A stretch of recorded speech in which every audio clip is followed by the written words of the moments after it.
The night was dark, and the rain poured relentlessly as I stumbled through the deserted streets, the distant glow of streetlights reflecting off the wet pavement. My name is Hideo Miyamoto, and I was walking home, or at least attempting to, in a state that could only be described as a drunken haze. The city seemed to blur around me, the neon lights dancing in my vision. Each step was a struggle, and I couldn't quite comprehend where I was or how far I had to go. It was then that I heard a soft, desperate mewling.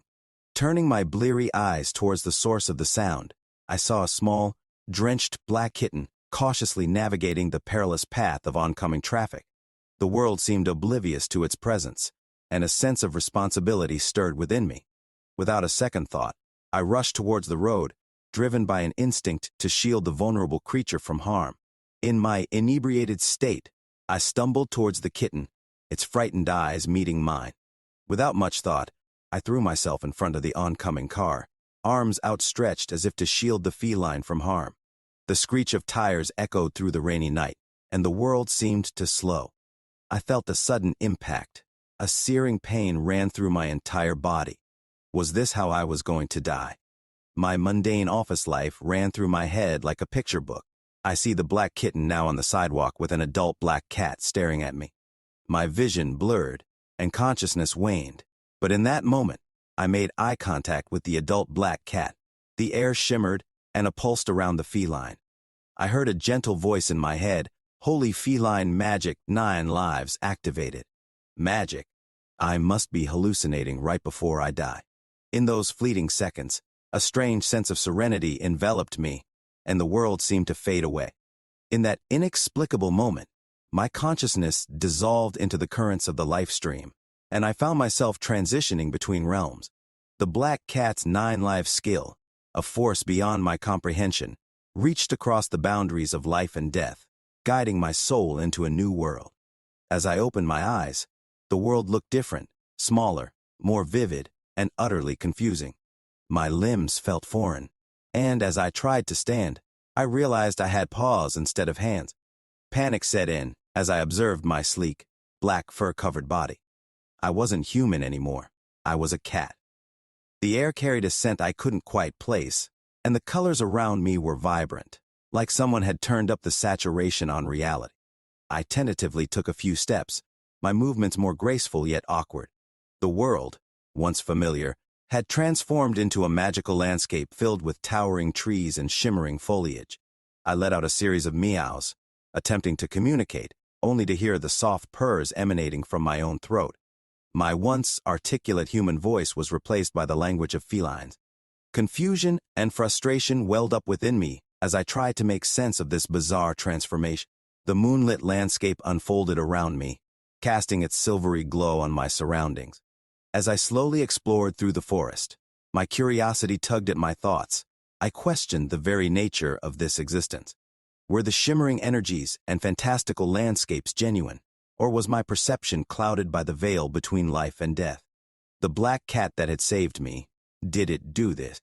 With each step, I questioned the solidity of the ground beneath my paws, the reality of the glowing insects that flitted through the moonlit glades. The world seemed to ripple with streams of energy flowing through the air, and a part of me wondered if it was a mere illusion conjured by the fading echoes of my past.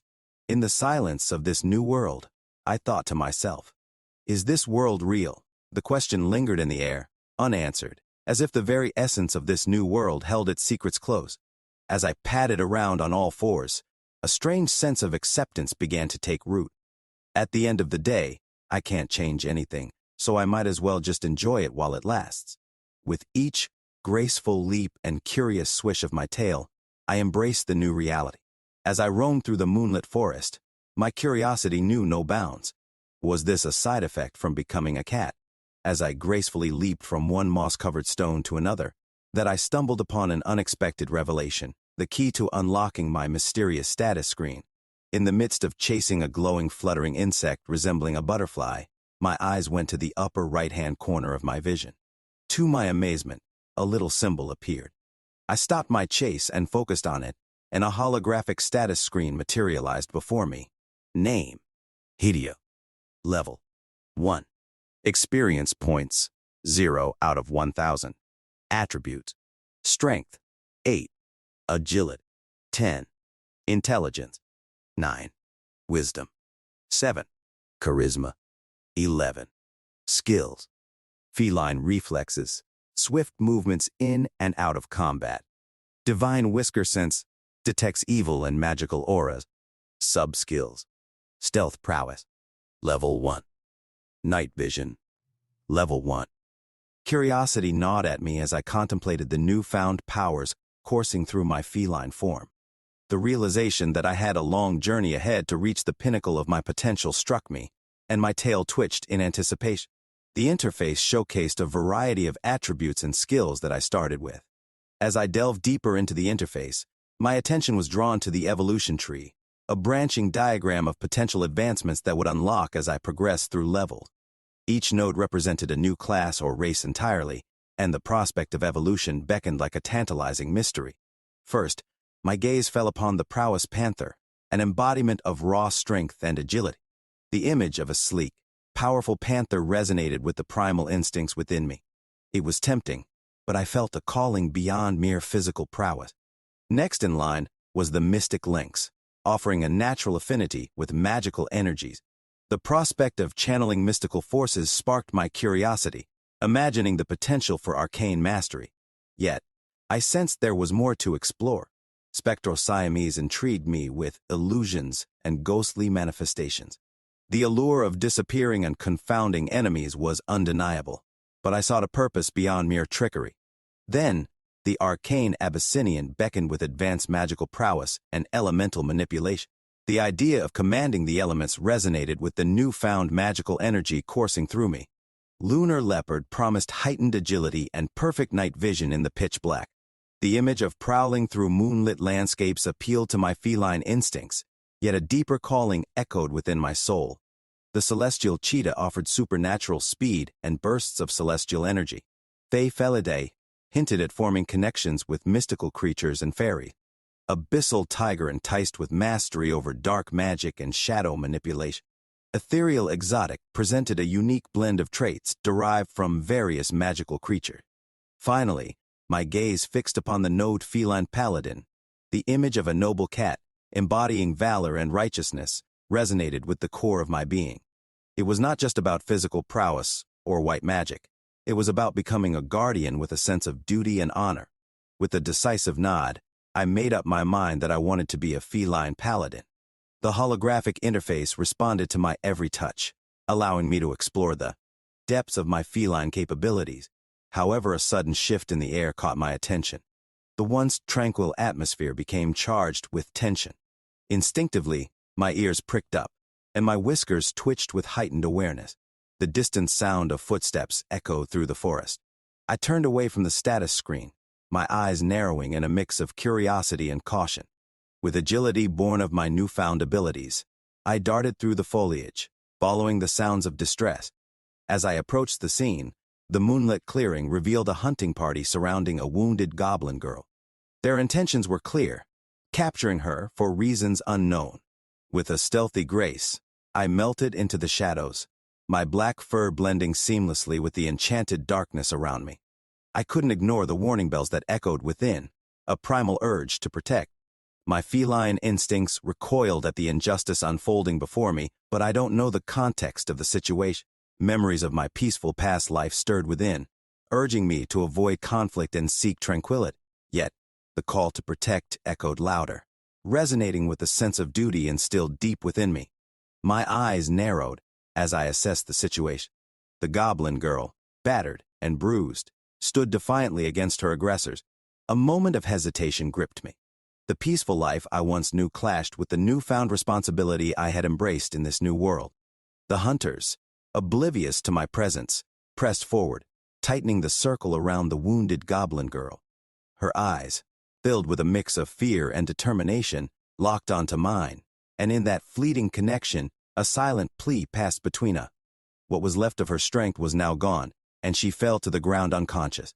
The inner struggle intensified, but with a resolute determination, I leaped into action. My agile form moved with a grace.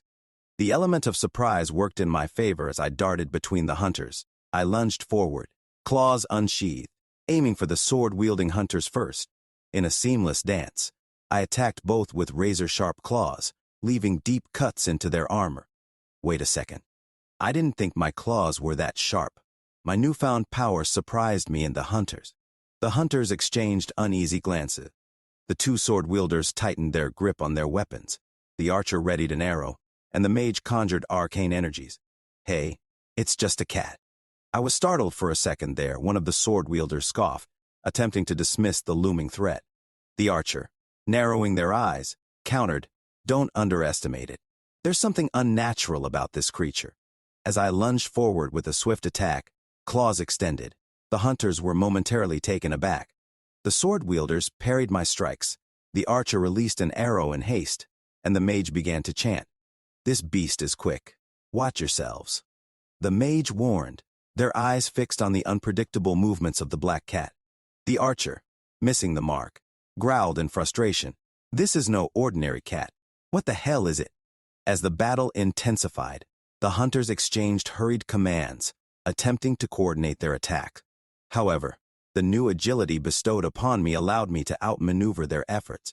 The archer, realizing the sudden threat, notched an arrow and took aim. My heightened senses detected the imminent release, and with a swift twist, I evaded the projectile, the arrow grazing the tips of my fur. Closing the distance, I leaped onto a nearby tree branch, using the elevated vantage point to plan my next move. The mage sent bolts of lightning crackling through the air, and with a burst of speed, I zigzagged through the clearing, narrowly avoiding being electrocuted. The sword-wielders regrouped, launching coordinated attacks. I responded with a flurry of acrobatic maneuvers, claws flashing in the moonlight. As the hunters swung their blades, I countered with swift strikes, aiming for vulnerable points in their armor. The hardness of my claws evident with each impact, sending shockwaves through their defenses. A surge of fear threatened to grip me as the battle raged on. The realization that my peaceful past had given way to a life of conflict sent shivers through my feline form. In that moment, the Heart of a Lion skill emerged. I heard a voice in my head. Heart of a Lion activated. A surge of power went coursing through my body and the atmosphere shifted. The hunters, caught off guard, felt a sudden wave of fear wash over them. In their terrified perception, the black cat transformed into a ferocious black lion, eyes ablaze with an otherworldly intensity. "What in the enchanted realms is happening?" one of the sword-wielders exclaimed, taking a hesitant step back. The archer, bow now lowered, stuttered, It's not just a cat. That's a demon." The mage, trembling, struggled to maintain their composure. "By the realms, it's as if the devil has taken shape." As the Heart of a Lion skill continued to radiate, the hunters, overcome by an inexplicable terror, retreated as fast as they could. The clearing fell silent, the moonlight now illuminating the departure of the hunters. The goblin girl, still unconscious, lay in the aftermath of the confrontation. I quickly opened my status screen to see exactly what the Heart of a Lion skill did. It not only instilled courage within me, but had also projected an image that struck fear into the hearts of the hunters. As the final clash echoed through the clearing, the hunters, now disarmed and bewildered, retreated in disarray. I stood amidst the aftermath, the moonlight revealing the scratches and battle-worn fur that adorned my sleek form. My gaze shifted to the unconscious goblin girl, the conflict that had threatened her life now quelled by the newfound skills and courage bestowed upon me. I could see multiple cuts across her body, and she was losing blood fast. I felt a strange connection, an unspoken bond. As she stirred, my feline eyes reflected a mix of concern and contemplation. Her ragged breaths filled the air as I observed her with my intense yellow eyes. Determined to aid my newfound friend, I decided to see if I had a skill that could help her. I closed my eyes and focused my mind. A menu of skills materialized in my imagination. My status displayed before me, but I quickly focused on the skill section. Each skill option was accompanied by a brief description.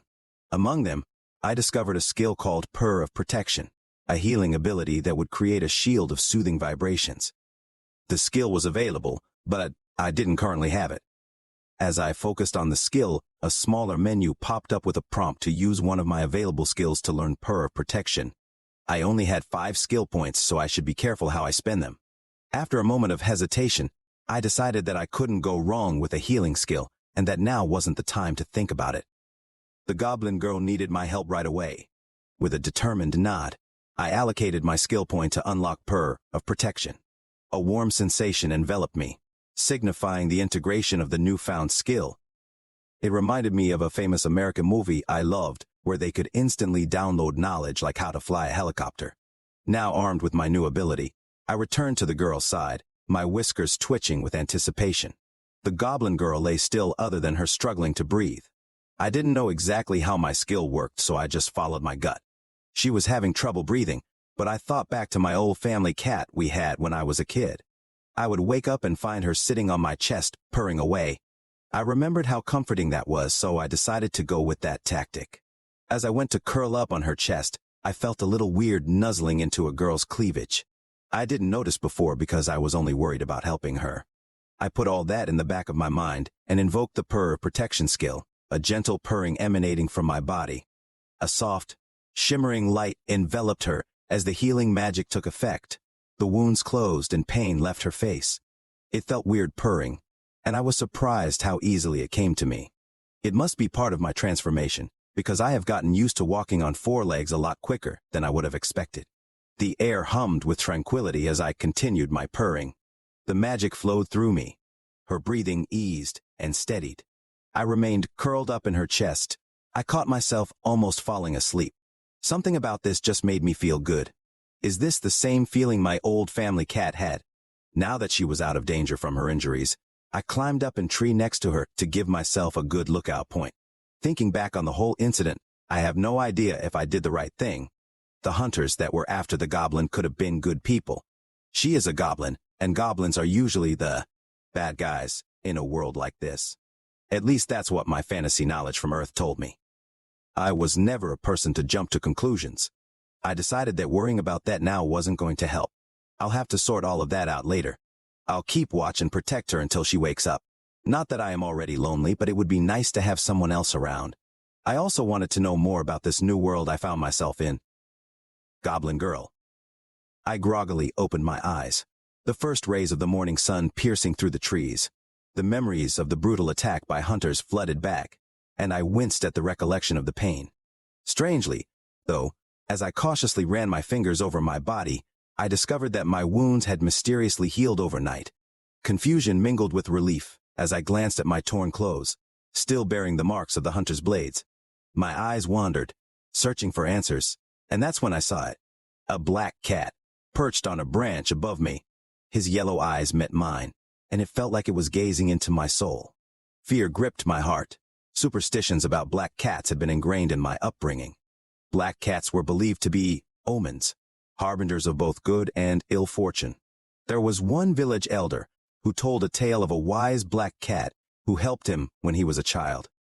As if sensing my unease, the cat gracefully descended from the tree. I cautiously observed his every move, ready to flee if needed.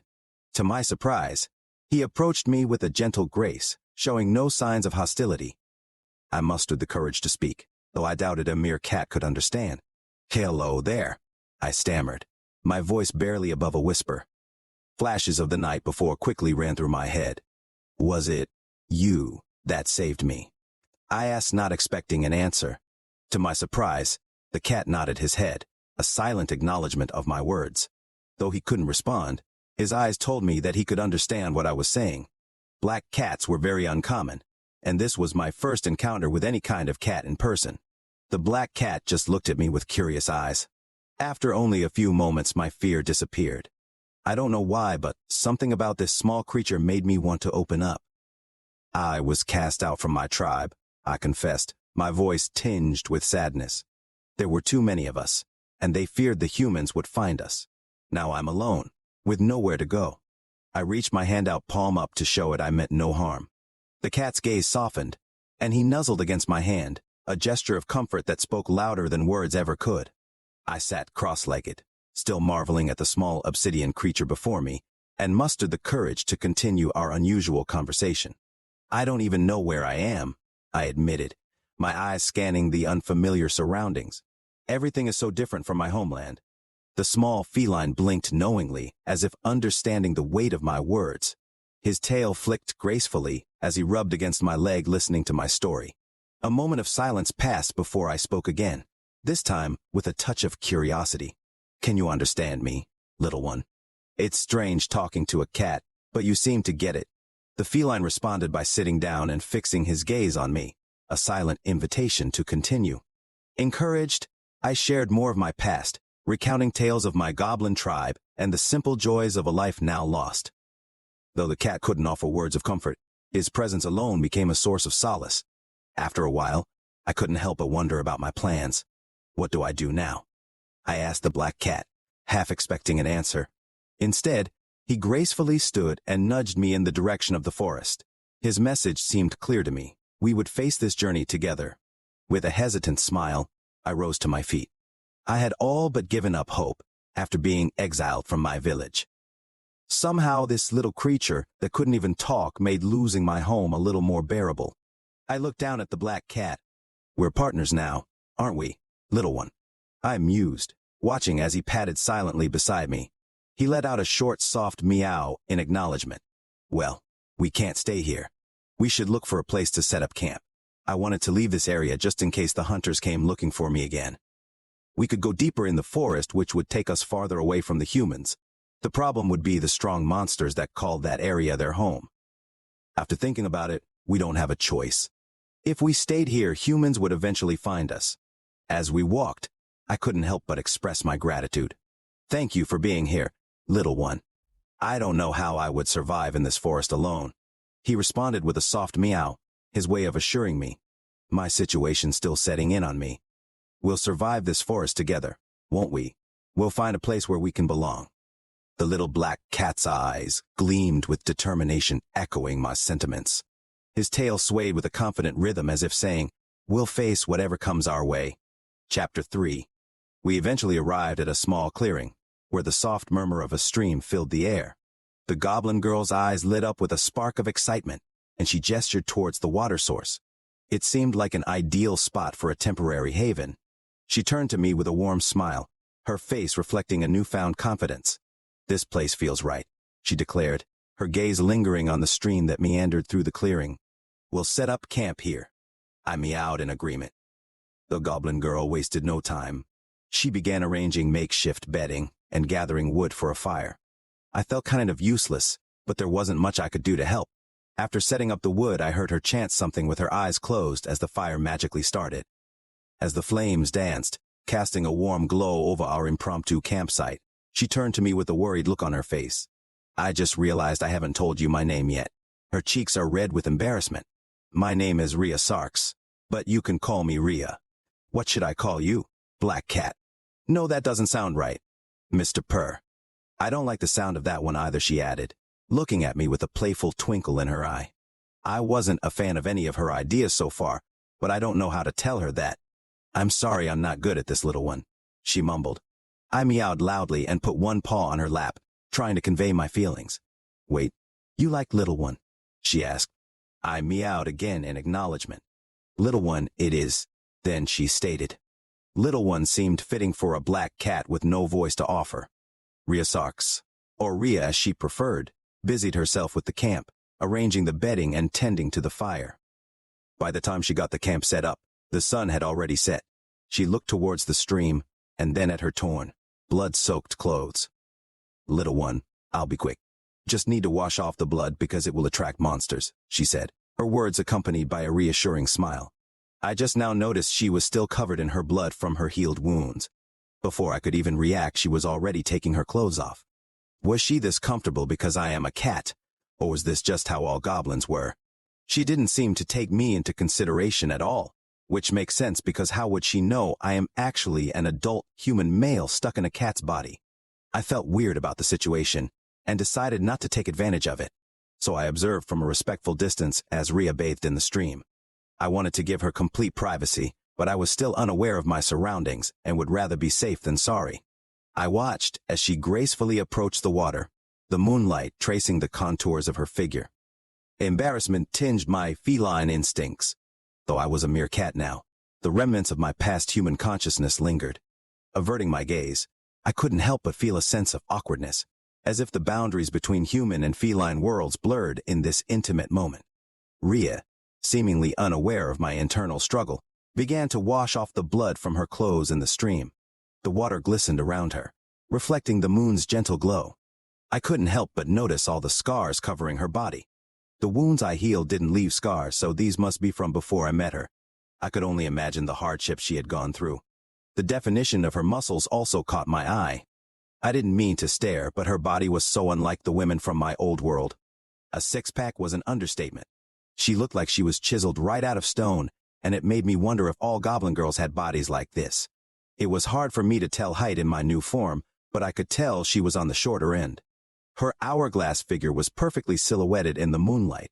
I already knew her bust was gifted from my short stay when healing her, but her ample breasts still took me by surprise. In those moments, she seemed a harmonious blend of vulnerability and strength. I snapped myself out of it because I didn't want to be considered a pervert. Upon her return, wearing only her damp undergarments, she set her wet clothes on a rock near the fire and settled under a blanket she pulled out of her backpack. "It feels good to be clean," she remarked, her eyes meeting mine. "I must say, little one, you might need a bath too," she teased, a playful smile tugging at the corners of her lips. "I can't have you walking around with dirty fur. Can I?" I blinked at her, a silent but vehement disagreement echoing through my feline form. The prospect of a bath was met with an almost comical disdain, and I took a few steps back, making it clear that the idea wasn't well received. Rhea chuckled at my apparent reluctance. All right, no bath then. You win," she conceded, shaking her head in amusement. Rhea's gaze softened as she observed me. "You look tired. You've been up all day and protected me last night. How about you take a break? I'll keep watch," she suggested, patting her lap invitingly. At that moment, the weight of the day's events seemed to settle upon me. I hesitated for a moment before tentatively accepting her offer. I approached, curling up in her lap as she sat by the fire, the flickering flames casting a warm glow around us. "You've earned some rest," she murmured, running her fingers through my fur. The rhythmic sound of my purring filled the air as I nestled against her. The gentle strokes of her hand became a lullaby, guiding me into the realm of dreams. As I drifted into sleep, the moonlit forest echoed with the comforting melody of a goblin girl's touch. In the safety of Rhea's lap, I succumbed to my fatigue. The next morning, I awoke in Rhea's lap to the gentle stirrings of dawn. As I stretched and blinked into wakefulness, Rhea looked down at me with a determined expression. "Good morning, little one," she greeted, her voice carrying a mix of cheerfulness and purpose. "We need to find some food today. I don't know about you, but I'm starving." Her words resonated with a sudden awareness in me. Hunger. It was a sensation I hadn't truly felt since being reincarnated into this feline form. I rose from Rhea's lap and let out a body-shaking stretch. "I think we should hunt in the morning and spend the afternoon reinforcing our new base camp." "What do you think?" Rhea stated. I let out a soft meow to let her know I agreed. Rhea, ever resourceful, began fashioning a makeshift spear from a sturdy branch she found nearby. "We'll need to find a food source," she explained, her eyes scanning the forest around us. "I'll teach you all I know about these woods, little one." "Sounds good." I nodded, acknowledging the unspoken partnership we had forged. With a makeshift spear in hand, Rhea led the way into the depths of the forest. The air hummed with life, and the scent of vegetation and wildlife surrounded us.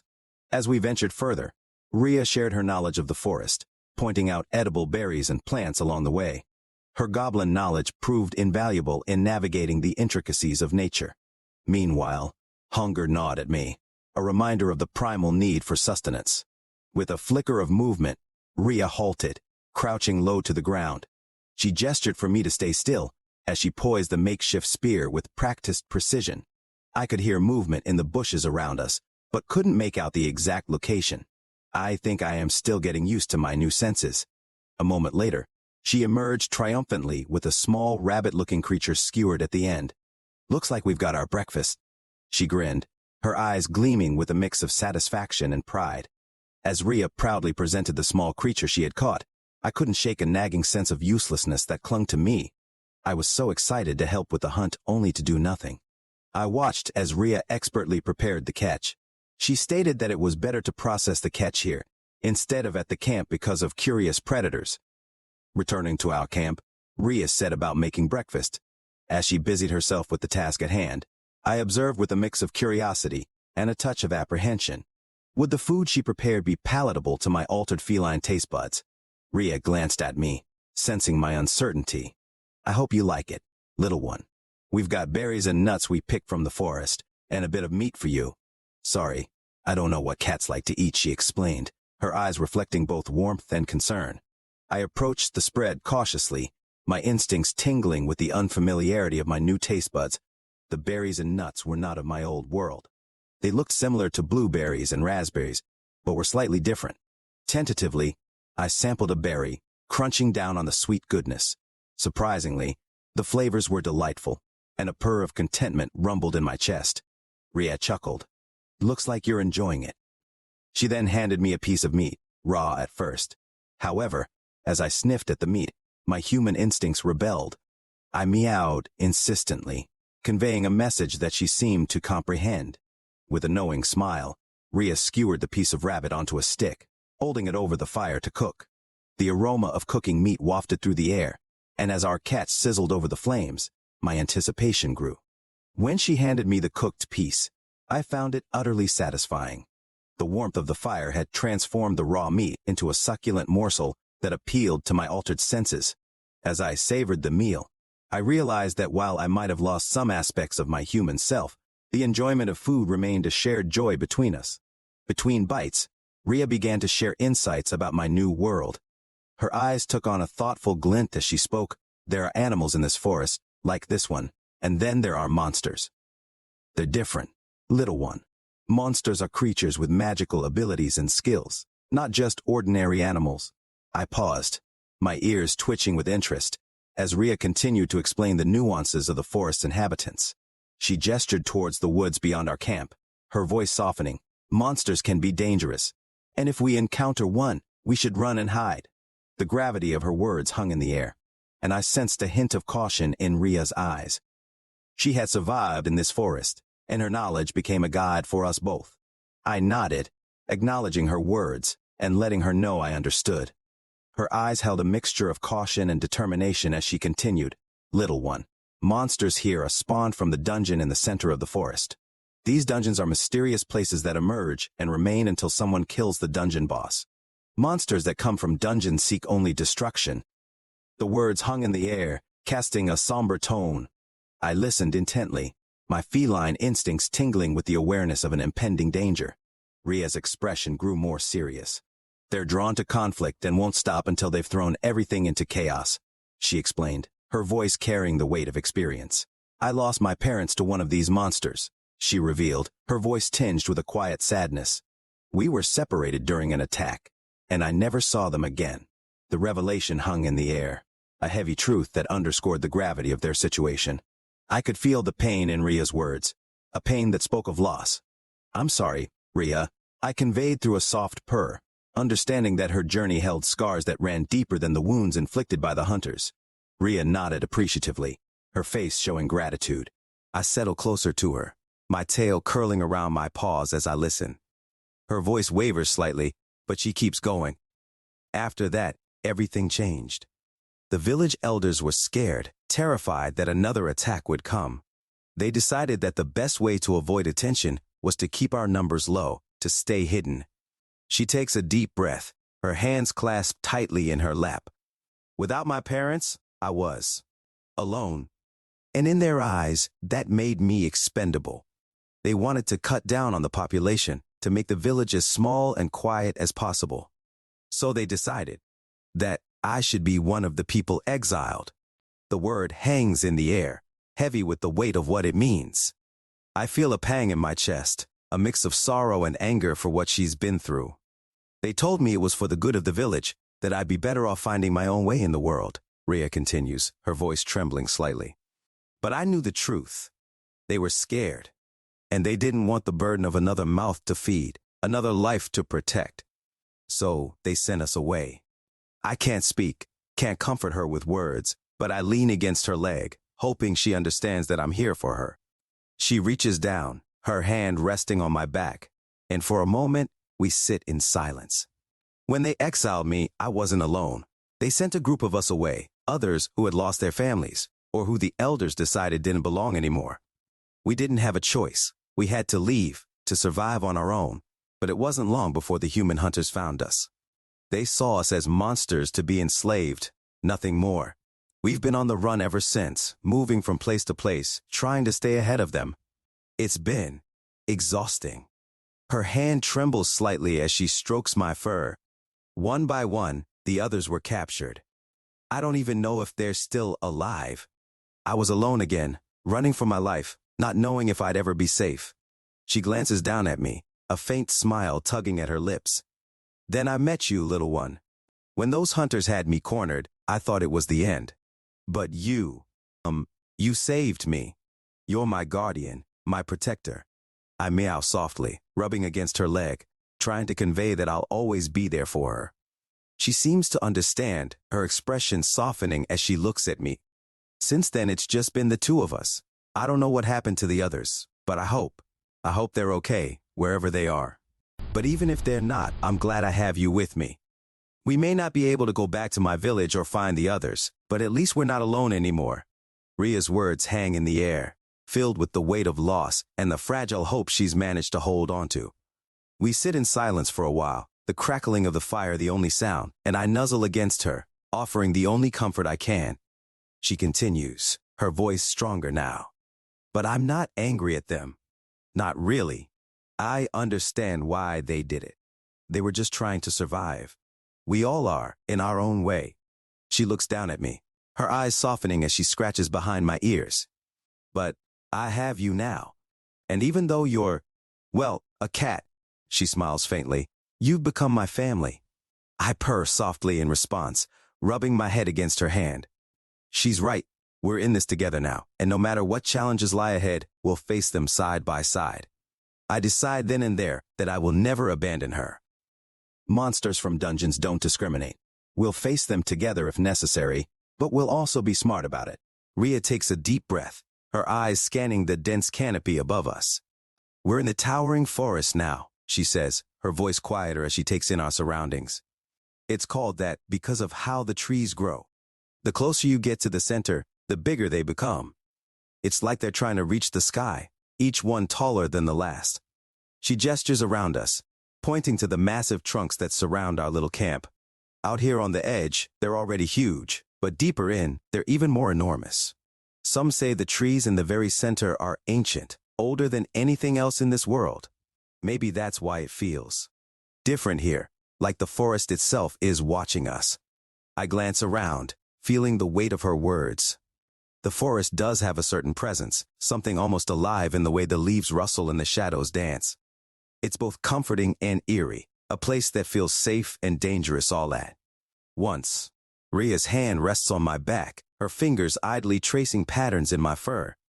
I don't know if we'll find safety here, but at least it's a place to hide, a place to rest. The hunters might not follow us this far in. And if they do, her voice trails off, but she doesn't need to finish the thought. After a moment, she continued. Not far from here, there's a town just at the edge of the forest. Humans live there, and some of them venture into the woods, drawn by the dungeon. I focus my attention on her, intrigued by the mention of the neighboring town. Ria continued. They believe that conquering dungeons will bring them great rewards and fame, but not all humans who enter the forest have good intentions. A shadow passed across Ria's eyes as she spoke, hinting at a darker truth. Some humans, driven by greed, capture goblins like me and sell them into slavery. It's a dangerous world beyond the forest, little one, and not all who seek the dungeons do so with honorable motives. The forest, once a place of wonder to me, now revealed layers of complexity, where the clash between different races and the pursuit of power could lead to treacherous consequences. Little one, she began, I don't know what to do. If we go deeper into the forest, we might encounter more monsters. But if we stay close to the edge, we risk being found by humans. I sensed the weight of the decision pressing on her shoulders. She continued, there's danger on both paths, and I don't want us to end up in a situation where we're trapped or hunted.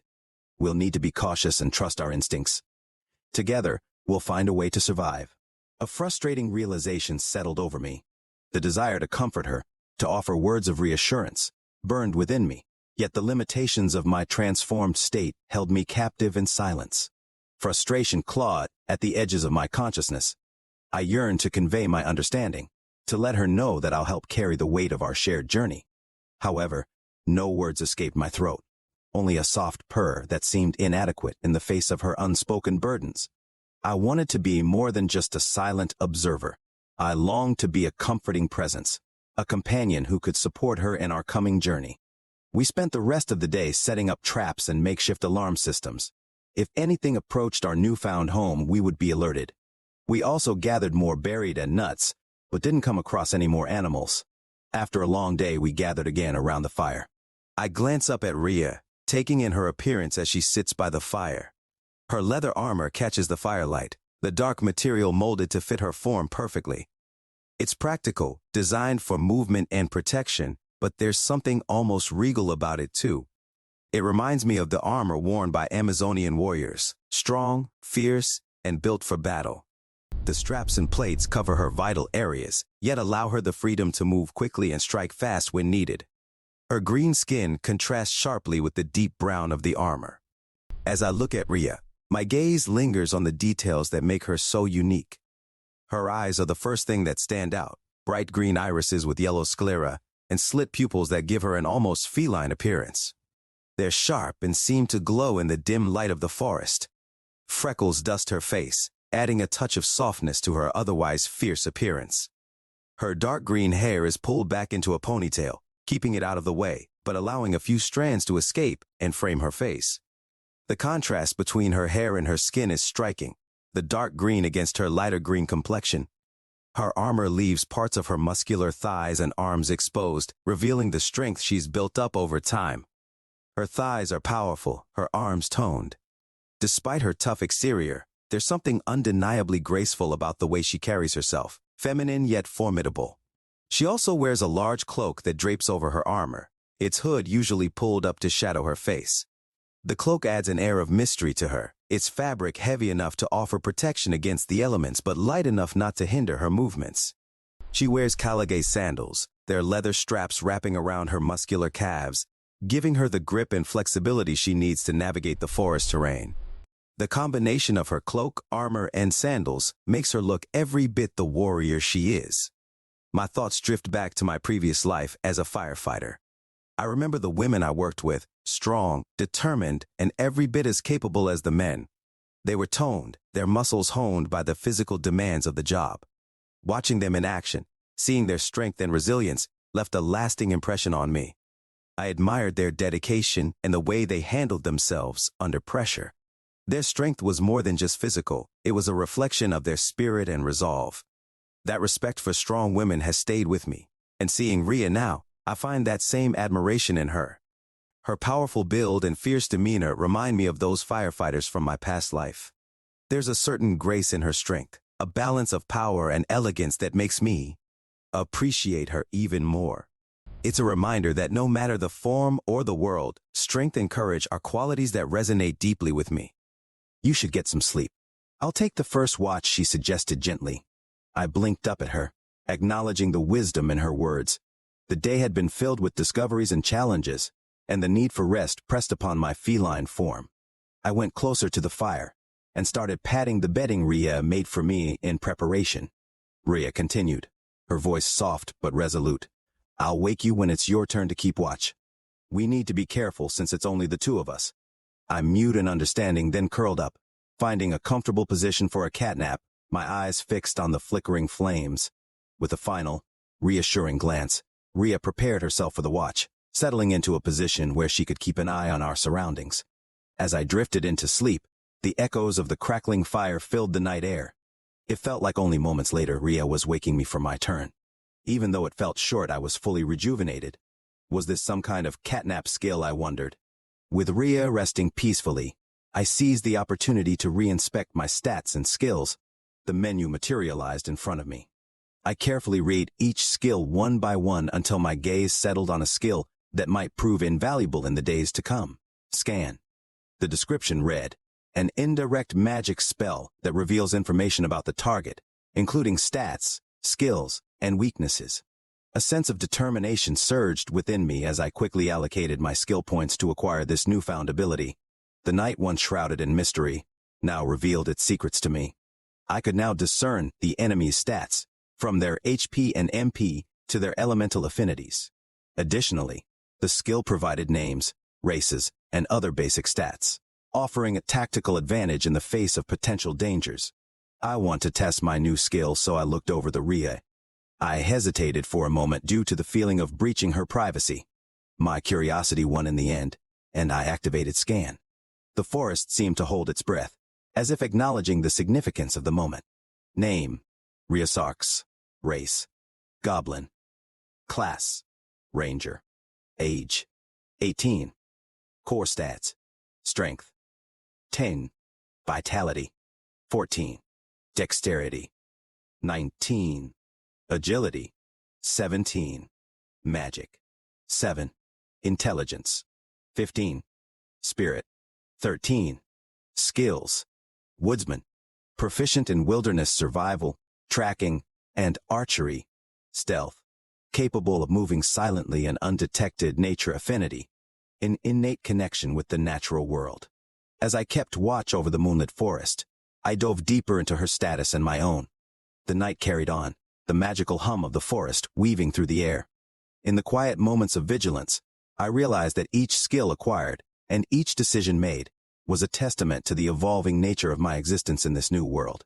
The human in me that loved playing fantasy RPGs thought of future scenarios, and how I should prioritize my skills to complement Rhea. As the moon cast its silver glow over the forest, I game-planned on how I could best help us survive. The next day we went hunting again. The dense foliage of the forest surrounded us as Rhea and I ventured further into the heart of the forest this time. Rhea's green eyes glinted with determination as she led the way, her small goblin frame navigating the underbrush with surprising agility. My feline senses, heightened, detected the subtle rustlings of the forest. The air carried scents of pine, damp earth, and the distant presence of other creatures. I remained vigilant, my sharp cat eyes scanning the surroundings for any potential threats. The forest seemed alive with mysterious energies, and the silence was broken only by the gentle rustle of leaves and the occasional song of distant birds. As we pressed on, the atmosphere grew thick with tension, and I could sense a change in the air. The forest floor trembled beneath my paws, alerting me to the approaching presence of a formidable force. My instincts kicked in, and I crouched low, my fur bristling as the scent of wild beasts reached my nostrils. Rhea, unaware of the imminent danger, continued her determined march. My tail flicked nervously, trying to convey the urgency to her. She paused and glanced down at me, her eyes questioning. The hairs on my body stood up as the incoming creatures got closer. They soon emerged from the nearby bushes. A pack of wolves slicked gracefully through the underbrush, the lead wolf standing out from the rest in size.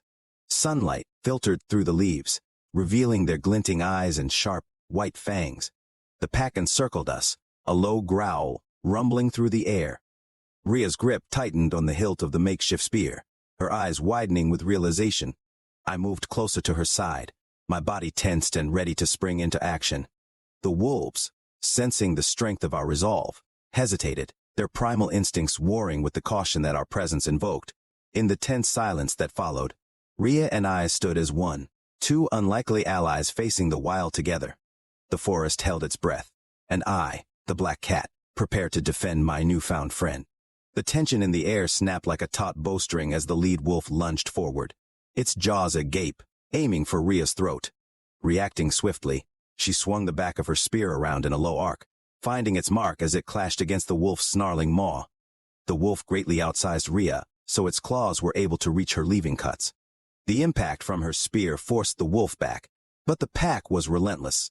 As the other three wolves closed in, I leaped into action, a sleek blur of black fur and flashing claws. My agile form darted between the wolves, slashing at their flanks and hindquarters. My claws sliced through fur and flesh, leaving deep gashes that elicited pained yelps from the attackers. Rhea, though small, moved with a surprising agility, using the spear to parry the wolves' bites and strikes. The lead wolf attempted to flank her from the side, but I intercepted, claws raking across its face. The wolf recoiled, momentarily distracted from its intended prey.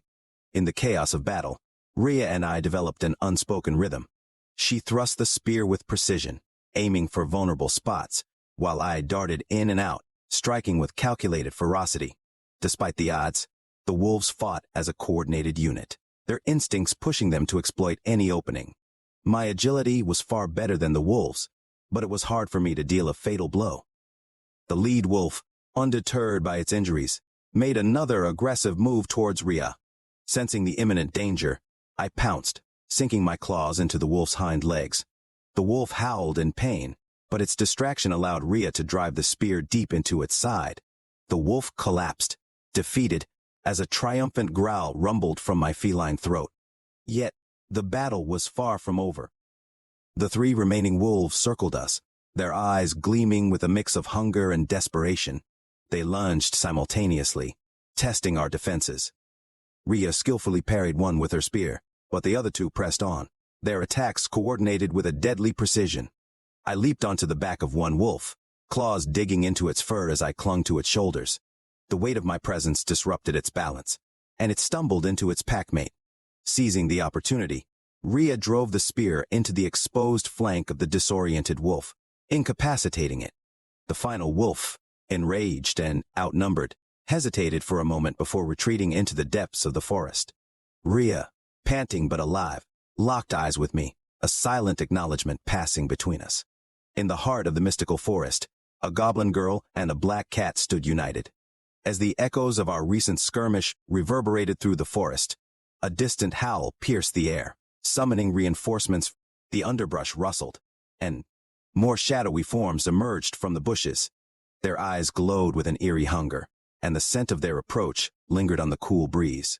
Instinctively, I felt a primal energy welling up within me. I activated my skill heart of a lion. As the new pack of wolves closed in, my feline senses sharpened, and a low growl emanated from deep within my chest. Unseen to the naked eye, an aura of fear radiated from me, washing over the approaching predators. The wolf pack no longer saw a small black cat, but a massive, fierce black lion. The wolves, momentarily disoriented by this unseen force, hesitated in their advance. Seizing the opportunity, I lunged into action. My claws, sharper than ever, cut through the air with a swiftness that belied my small form. The heart of a lion fueled my strikes, instilling a paralyzing fear in the wolves, causing them to falter. One by one, they fell before me, their hesitance giving me the advantage. I moved with a newfound strength, slashing through fur and sinew as the wolves recoiled from the intangible force that emanated from my being. The forest became a battleground, and the wolves, once confident, now cowered in the face of the unknown.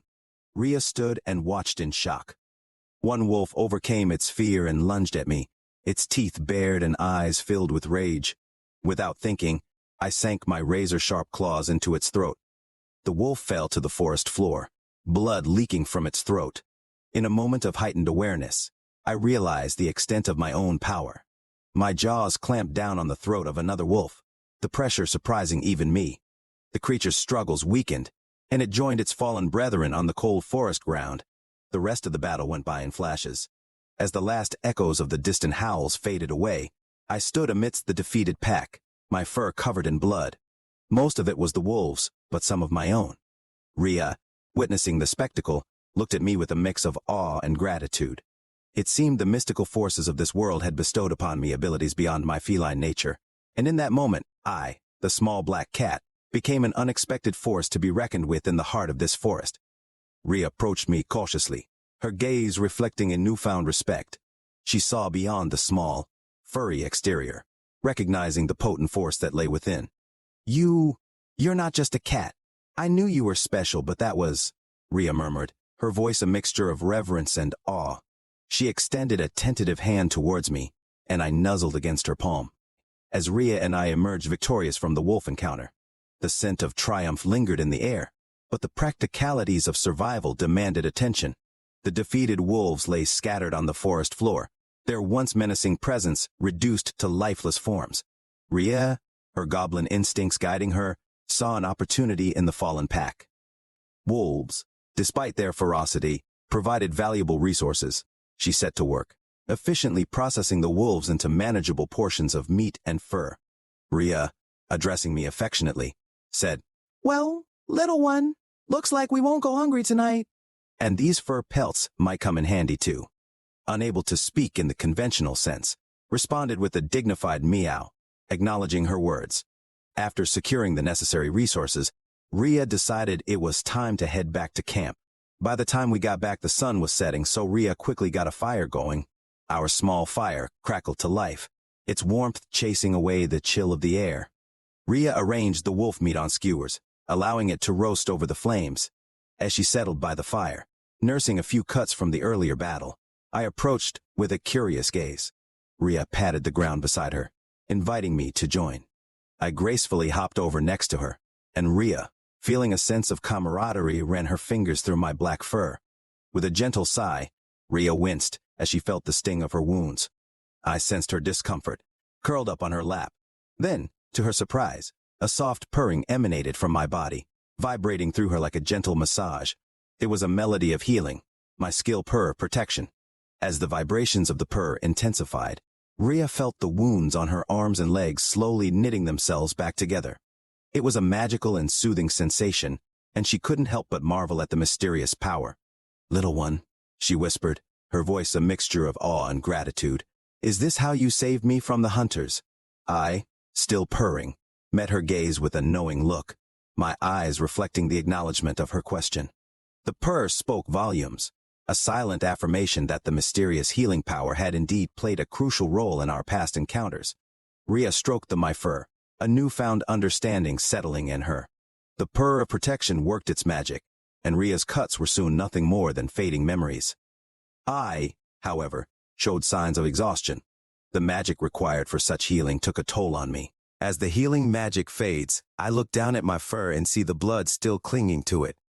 It's a mess, and Rhea's eyes narrow with a mix of concern and amusement. "You're filthy," she says, her tone playful. "I'm going to give you a bath." I immediately jump up, arching my back and hissing in what I hope is a convincing display of feline defiance. Rhea bursts out laughing, clearly finding my protest more entertaining than intimidating. All right, she says, still chuckling. "I'll let you clean yourself. Just don't get any more blood on me." I watch her retreat, satisfied that I've won this round. Then, with a resigned sigh, I begin the process of licking my fur. The sensation of my tongue brushing through the matted blood and grime feels oddly satisfying. It's strange. Only recently I was a human, and now I'm a cat, engaging in this instinctive behavior. I ponder how peculiar it is that something so foreign to my human life now feels so natural. There's a certain rhythm to the act, a calmness that seems to come with the territory of being a cat. Maybe it's the new instincts that come with this form, or perhaps it's just part of adapting to a new way of life. Either way, it's a small comfort amidst the chaos of our adventures. As I succumbed to a catnap, Rhea kept a watchful eye on our surroundings. The crackling of the fire provided a comforting background noise, and the moon bathed the clearing in a soft, silver glow. The forest seemed to settle into a serene stillness, a stark contrast to the earlier chaos. Sleep came swiftly, pulling me into a deep, heavy slumber, the edges of reality blurring and fading away. Suddenly, I heard a voice, soft and filled with power. "You have leveled up." The words resonated within me, sending a shiver down my spine. The dream shifted, and I found myself standing in a vast, empty landscape.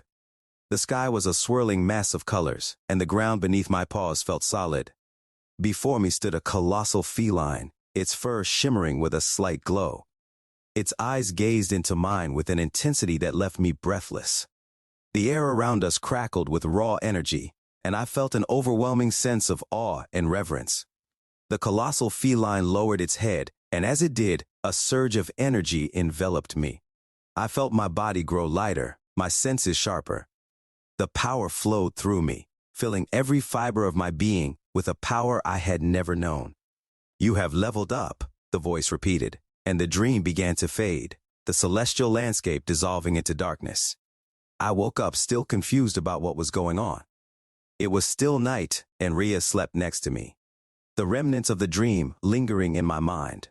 I felt different, stronger, more agile. Rising to my feet, I stretched and felt an unmistakable lightness in my movements. Curious, I focused my thoughts, and a status screen appeared before my eyes. My heart skipped a beat as I saw the changes. All my base stats had increased significantly, and I had skill points available to use. I marveled at the numbers, feeling a sense of accomplishment and excitement. The dream, the primordial feline, it had been real, in some mystical, inexplicable way.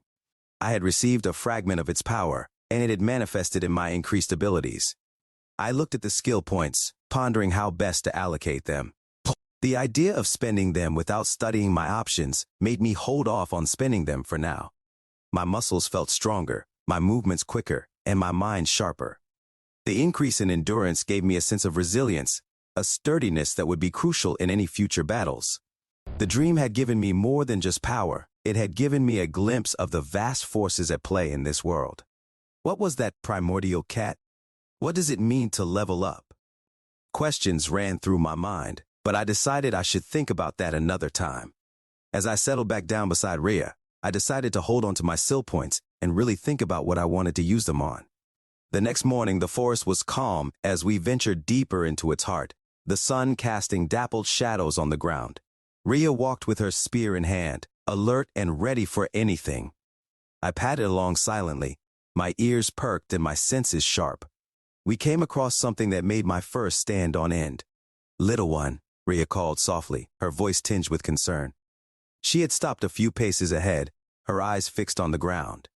"Look at this." I hurried over, my heart pounding. Rhea was pointing at a set of massive footprints, each one larger than anything we had ever seen.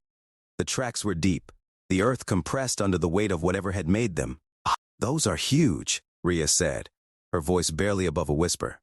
"Whatever made these is enormous." I sniffed the tracks, my fur bristling. The scent was unfamiliar and overpowering, a mix of sweat, dirt, and something else I couldn't quite place. It was a smell that spoke of danger. My newfound cat senses told me that much.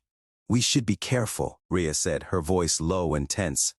"Let's follow the tracks and see what we're dealing with, but be ready to retreat if things get too dangerous." I nodded in agreement. Together, we followed the tracks, our steps silent and cautious. The further we went, the more my unease grew. The forest around us seemed to hold its breath, the usual sounds of wildlife eerily absent. After what felt like an eternity, we came to a clearing. My heart skipped a beat as we took in the sight before us. In the center of the clearing, a massive troll was hunched over, feasting on the remains of goblins. The troll was enormous, its skin a sickly green, covered in warts and scars. Its muscles bulged with each movement, and its eyes glowed with a malevolent red light. I activated my scan skill, hoping to get some information on the creature. But as I focused on the troll, I felt a chill run down my spine. The scan returned nothing. I couldn't read its stats, and its name appeared in red, a clear sign that this monster was far beyond our capabilities. Rhea sensed it too. "Little one," she whispered, her voice trembling. "We can't fight that thing. It's too strong." I could see her hands shaking as she spoke. "We need to leave." Slowly and quietly. I felt my body respond instinctively, my fur puffing up, my tail twitching nervously. I backed away slowly, my eyes never leaving the troll. Every instinct I had screamed at me to run, to get as far away from this creature as possible. My eyes wide with fear. Each step careful and measured. The troll continued its gruesome feast, oblivious to our presence. My heart pounded in my chest, each beat echoing in my ears. Every rustle of leaves, every snap of a twig seemed deafening in the silence. As we moved, I kept glancing back in the direction of the troll, half expecting it to give chase. But we were lucky. We made it back into the cover of the trees without incident. Only then did I allow myself to breathe a sigh of relief. "We're safe," Rhea said, her voice shaking. "For now." I let out a soft meow in acknowledgement. Rhea looked at me, her eyes filled with gratitude and fear. "That was too close. We need to be more careful. There are monsters in this forest that are far beyond our abilities." Later that day, we found a quiet spot in the forest to rest. Rhea and I had collected some berries and nuts during our retreat, and she had gathered a few bugs as well. As we settled down to eat, I couldn't help but eye the bugs with distaste. Rhea, on the other hand, popped them into her mouth without a second thought. "I know you're not a fan of bugs, little one," she said with a chuckle, noticing my wrinkled nose. But they're quite filling. I sighed, deciding to focus on the berries instead. Rhea smiled, her eyes sparkling with amusement. It's something you get used to. In my goblin village, bugs were a common part of our diet. As we ate, my mind kept drifting back to the encounter with the troll. The sheer size and power of the creature had left a lasting impression on me. I couldn't shake the feeling of dread that had settled in my chest. Rhea's expression turned serious. That was a troll. They're incredibly dangerous. I glanced at her, sensing that she had more to say. Rhea took a deep breath, her eyes distant as she recalled her memories. Trolls are known for their immense strength and durability. But there's something even more terrifying about them. They have the power to turn their enemies to stone. I shuddered, the image of the troll feasting on the goblin flashing through my mind. Rhea continued. When I was a kid, the elders in my village would tell us stories about trolls. They warned us that if we ever saw one, we should run as fast as we could. I've never encountered one before today. Now I know why they told us that. I looked at her, feeling a newfound respect for the wisdom of the goblin elders. I still didn't like them for kicking Rhea out of the village, and I will give them a piece of my mind if I ever get the chance. That aside, I'm glad we retreated safely. We wouldn't have stood a chance against that thing. My cat's senses and the results of scan both told me that. Rhea smiled at me. It's not easy to run away, but sometimes it's the smartest thing to do. We fell into a comfortable silence, each lost in our own thoughts. The forest around us was alive again, with the sounds of nature, the chirping of birds, and the rustling of leaves providing a soothing backdrop. After a while, Rhea spoke again. Little one, I want to thank you for being with me. I don't know what I would do without you. I don't think I could handle being here alone. I felt a warm surge of affection for Rhea. I couldn't convey my feelings, but I wanted to tell her that she is just as important to me. I really don't if I would still be alive without her. She has been such a big help. We continued walking through the woods and made sure to take the scenic route around the troll's location. As the sun began to set, I couldn't help but feel a sense of contentment. Despite the dangers we faced, we were still alive. And as long as we stuck together, I had hope that things were going to work out somehow. We found a good spot to camp out for the night, and Rhea started to set up as I kept watch. The fire crackled softly as I watched Rhea move around the camp, her hands busy with something I couldn't quite see in the darkness. I was tired, so tired, but I couldn't bring myself to lie down just yet. It was my turn to keep watch, and the thought of staying up for hours while she slept made my eyes feel even heavier. We'd been taking turns watching the camp at night, trying to stay safe, but it was hard. Every night, someone had to stay awake, listening to the sounds of the forest, jumping at every rustle of leaves or snap of a twig. And every morning we'd wake up exhausted, the lack of sleep making everything just a little bit harder. Rhea was doing something different tonight, though. I could see her moving through the shadows, placing little bells and strings in the bushes around us. I wasn't sure what she was up to, but I trusted her. Rhea always knew what to do. She came back to the fire, looking satisfied with whatever she had done. We'll still take shifts like usual, she said, her voice soft and reassuring. But I've set up some alarms around the camp. If anything comes close, we'll know. She sat down beside me. Monsters are most active from dusk until early morning. They usually settle down a couple hours before the sun rises, so we can both sleep then. I felt a wave of relief wash over me.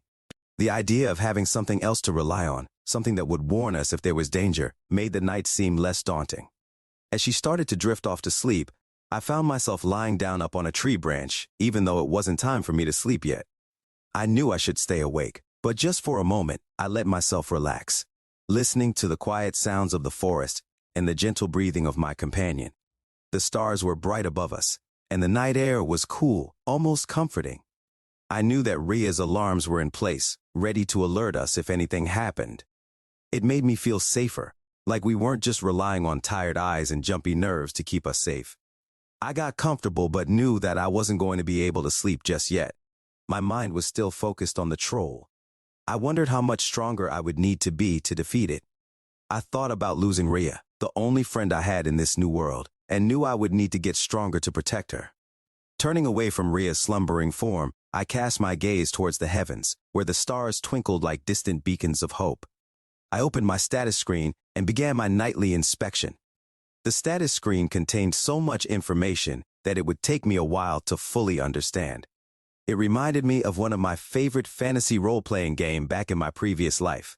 The jobs and skills list went on for what seemed like forever. After some time, I noticed it. A second tab at the very top corner of the status screen. The first tab read feline, while the second tab read human. I opened the human tab, and it was then that I realized the truth. I was not just a cat, but a man reborn, with two souls inhabiting a single body.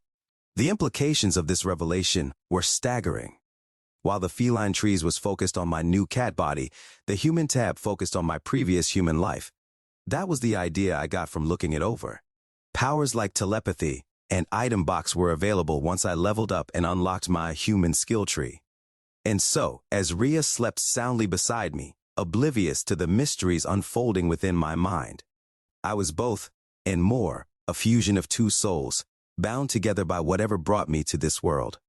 With eager anticipation, I navigated through the interface, exploring the wealth of information laid out before me.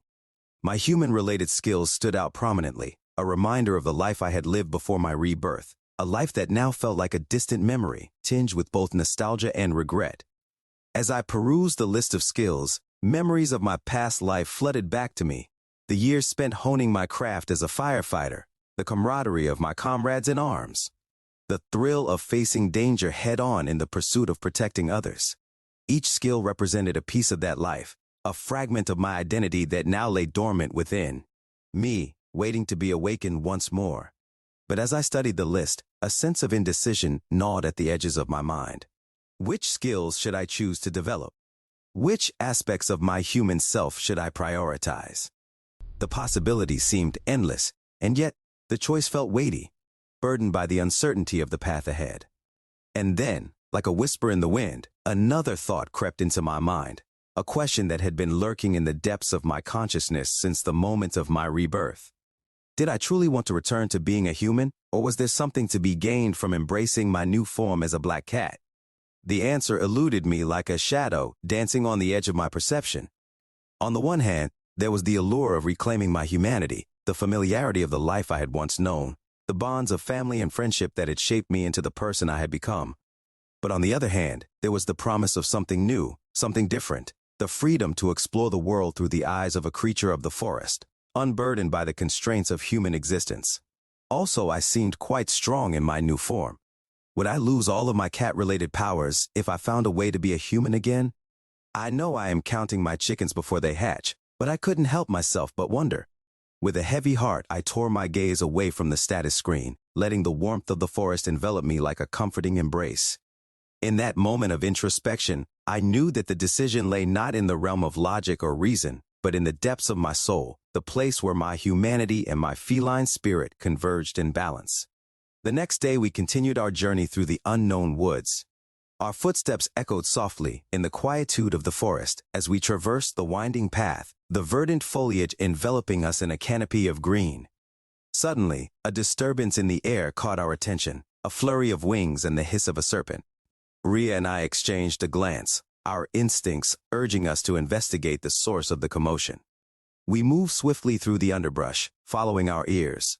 As we emerged into a small clearing, a scene of chaos unfolded before us.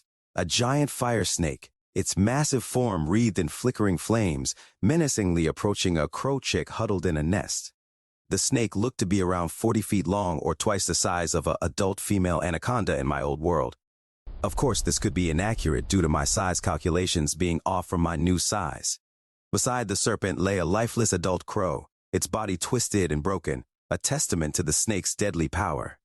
With a sinking feeling in my chest, I realized that we had stumbled upon a scene of carnage, a battle between predator and prey that had ended in tragedy. But even as fear threatened to paralyze me, a spark of determination flared within my heart. This was different than the situation with the troll. This time there was a life to protect. I activated my scan skill, focusing my gaze on the fire snake and the fallen crows. The results appeared before me, I felt a surge of hope rising within me. The fire snake was indeed strong, its power undeniable, but it was also wounded, a fact that could work to our advantage. Its stats were shown in orange, which let me know that it was tough but beatable. With near-perfect execution, we could win. Fire snake. Level 15. Type elemental. Beast. HP 320 out of 500 wounded. MP 150 out of 200. Strength. Agility. Defense. Magic attack. Magic defense. Abilities. Flame breath. Unleashes a torrent of fire in a cone, dealing massive fire damage to all in its path. Molten scales. Its scales radiate intense heat, reducing physical damage taken and causing minor burn damage to attackers. Inferno bite. A vicious bite that deals physical and fire damage with a chance to ignite the target. Weaknesses. Water. Water-based attacks deal double damage. Ice. Ice-based attacks have a chance to freeze the fire snake, reducing its agility. Status. Wounded. Current HP is reduced, lowering its overall combat effectiveness, but still dangerous. I nodded at Rhea, and her eyes narrowed with determination, her hands instinctively reaching for her makeshift spear. With a swift motion, she grasped the weapon, her grip firm and steady. The fire snake, its fiery gaze fixed upon its prey, seemed unaware of the impending danger soon to be coming its way. With a primal goblin roar, Rhea launched the makeshift spear towards the giant fire snake, the weapon hurtling through the air with deadly precision. The spear whistled as it sliced through the foliage, its trajectory true as it closed in on its target.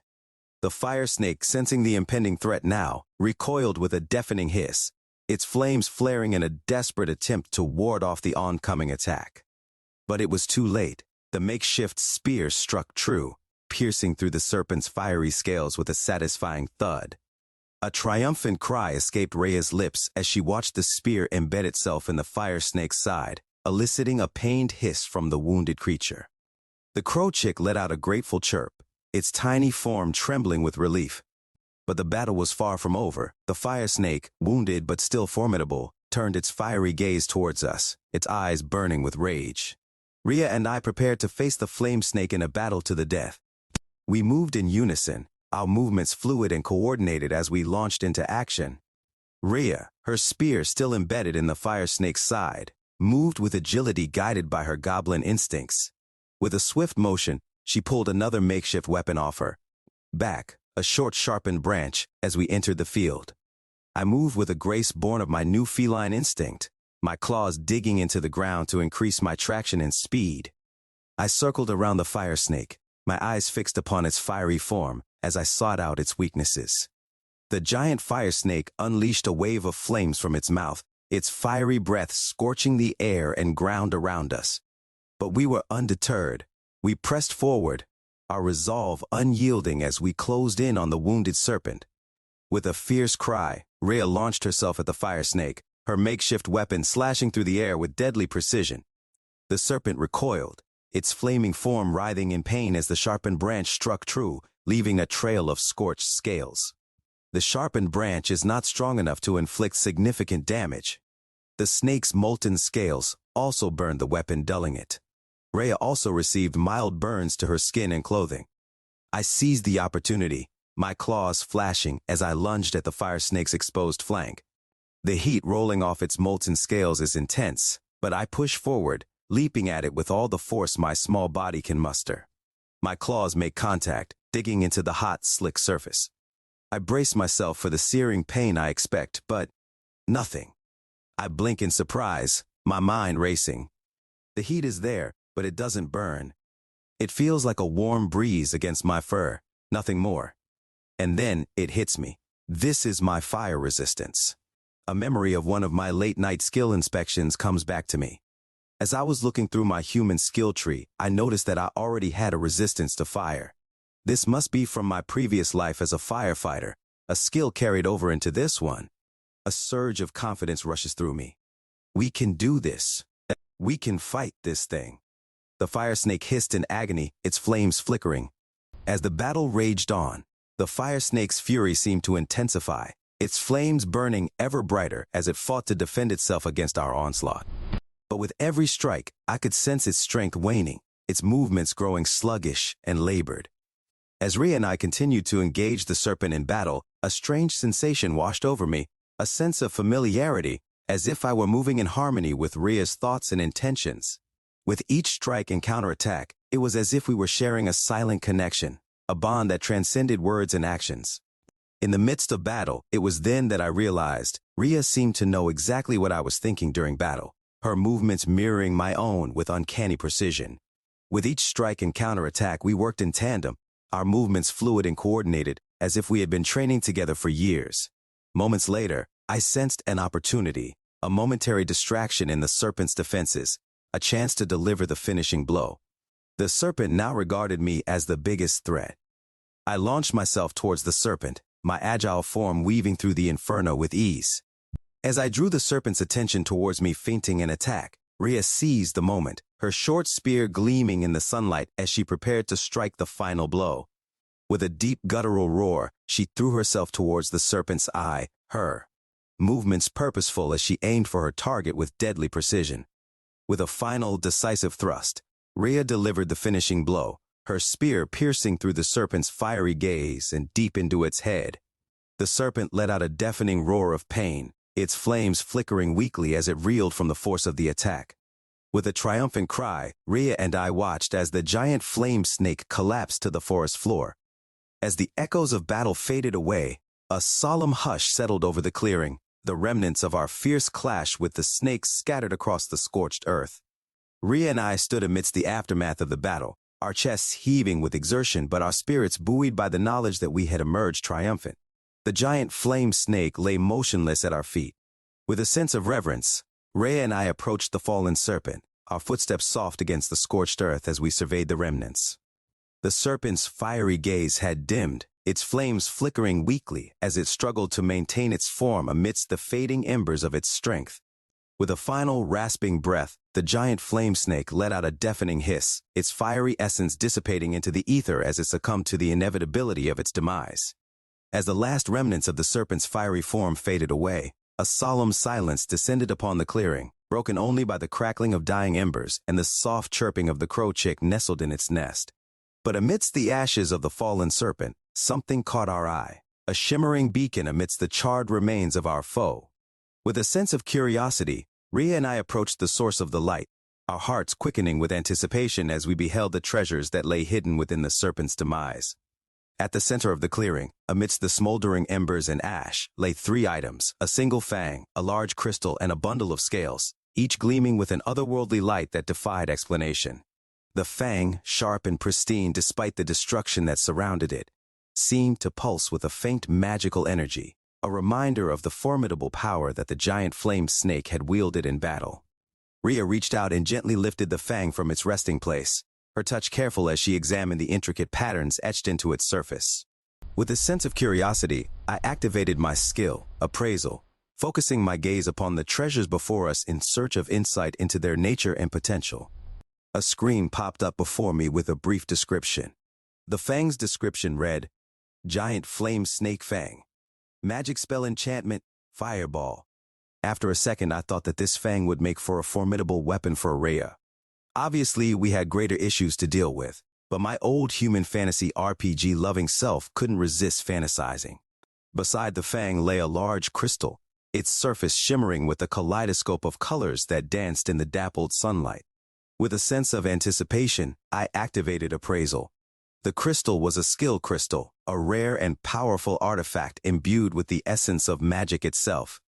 As I continued to appraise the crystal, a rush of information flooded my mind, revealing its true nature and purpose. The crystal contained within it the power to learn the spell Fire Enchant, a potent incantation that would allow the user to imbue weapons with the elemental fury of fire. Finally lay a bundle of scales, each one shimmering with a faint iridescence that caught the light and reflected it in a dazzling display of deep dark color. As I focused my appraisal skill on the scales, a window popped up with a description read, Giant Flame Snake Scales. Fire Resistance Level 2. The scales possessed a natural fire resistance, a protective barrier that would shield the wearer from the scorching heat of the flames. I thought that these scales would make for great armor, protective garb that would grant the wearer unparalleled defense against the elemental forces of fire. Turning to Rhea, I imagined her using her spear that would be enchanted with fire and also protected by it with her scaled armor. A soft chirping caught our attention, a plaintive cry that echoed through the clearing. With a shared glance, Rhea and I approached the source of the sound, our hearts heavy with concern for the creature in distress. The crow chick was now out of the nest and standing next to its parent whose dark black feathers burnt by the flames of battle. Rhea knelt beside the fallen creature, her hands gentle as she examined its injuries with care. "This crow," Rhea murmured, her voice filled with sorrow. "It was defeated by the giant flame snake. It must have been trying to protect its chick." I nodded in agreement, my heart heavy with sympathy for the fallen creature. Rhea reached out to comfort the baby crow. "We shall stay here for the night," she declared, "and see if the other crow parent returns. If it does not, then we shall care for this creature as our own." I had no objection, so Rhea and I settled into the clearing, our eyes watchful as we kept vigil over the crow chick. Our hearts heavy with sorrow as we prepared to lay the fallen crow to rest. With gentle hands, we dug a shallow grave amidst the charred earth. As Rhea lowered the crow into its final resting place, the small crow chick let out loud emotional caws. Rhea and I bowed our heads, offering our condolences to the fallen creature. As we covered the grave with earth, a sense of closure washed over us, a quiet reassurance that even in death, the spirit of the fallen crow would live on, its memory preserved in the heart of its child. As night fell upon the enchanted forest, Rhea and I settled into our makeshift camp. Amidst the stillness of the night, a sense of restlessness stirred within me, a nagging feeling that there was something I needed to do, something I needed to explore. With a mental command, I summoned forth my status screen, the familiar glow of its interface shimmering before my mind's eye. Rows of data scrolled past, each entry representing every facet of my being. I navigated through the menus, scanning the various options with a keen eye. The sheer volume and amount of different evolution paths intimidated me. Most of the abilities were locked because of prerequisites. And then, like a beacon amidst the darkness, I found it. The inventory skill. I saw it earlier during my inspection of my human skill tree. Inventory allows the user to access a pocket dimension, a realm separate from the physical world where inanimate objects can be stored and retrieved at will. Upon activation, a shimmering portal appears, leading into the depths of the pocket dimension. The interior of this extra-dimensional space is vast and boundless. Within this realm, time flows differently, and the laws of physics bend to the will of the user. Objects placed into the inventory are stored within the pocket dimension, safe from the ravages of time and decay. Whether it be weapons, potions, or precious artifacts, anything stored within the inventory remains in pristine condition until it is retrieved by the user. The capacity of the inventory is determined by the magical capabilities of the user, with those possessing greater magical prowess able to store a larger quantity and variety of items. As the user's magical abilities grow and develop, so too does the capacity of their inventory, allowing them to store increasingly vast quantities of objects within its boundless depths. Accessing the inventory is a simple matter of mental command, with the user able to summon forth stored items at will.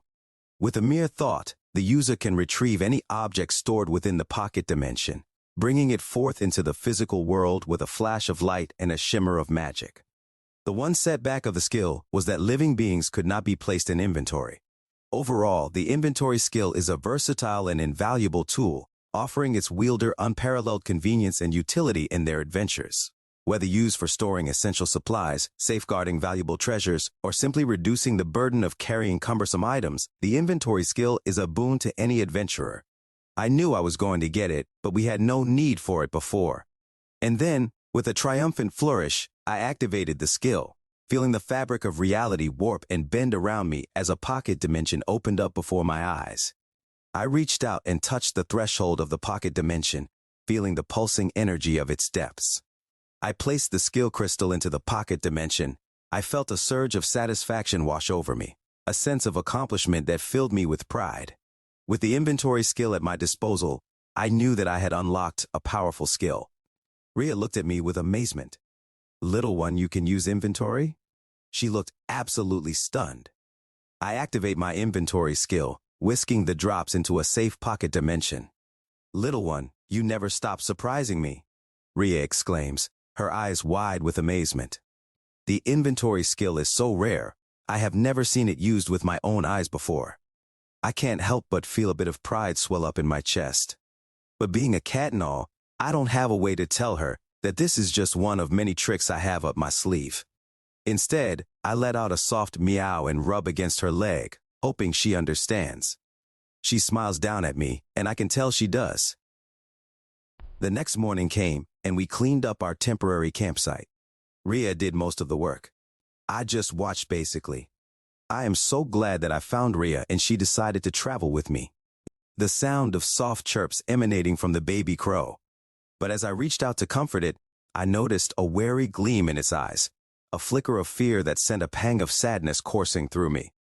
Try as I might, I couldn't shake the feeling that the crow saw me not as an ally, but as a predator. A cat to be feared and avoided at all costs. With a heavy heart, I turned to Rhea, silently conveying my concerns with a shared glance. Though we had welcomed the baby crow into our midst with open arms, it seemed that my efforts to earn its trust had fallen short. Perhaps there was another way, a way to communicate beyond the constraints of language and instinct. I turned my attention to my status screen, my paw tracing the human pathways of my skill tree. And then, with a decisive tap, I invested my human skill point into acquiring telepathy, a skill that would allow me to communicate mentally with others. I was hesitant to get this skill due to fear of not being able to control it. I didn't want to hear voices in my head. That kind of thing could drive you crazy. Even so, I knew that if it worked, it would be a way for me to communicate. I spent one of my human skill points to acquire telepathy.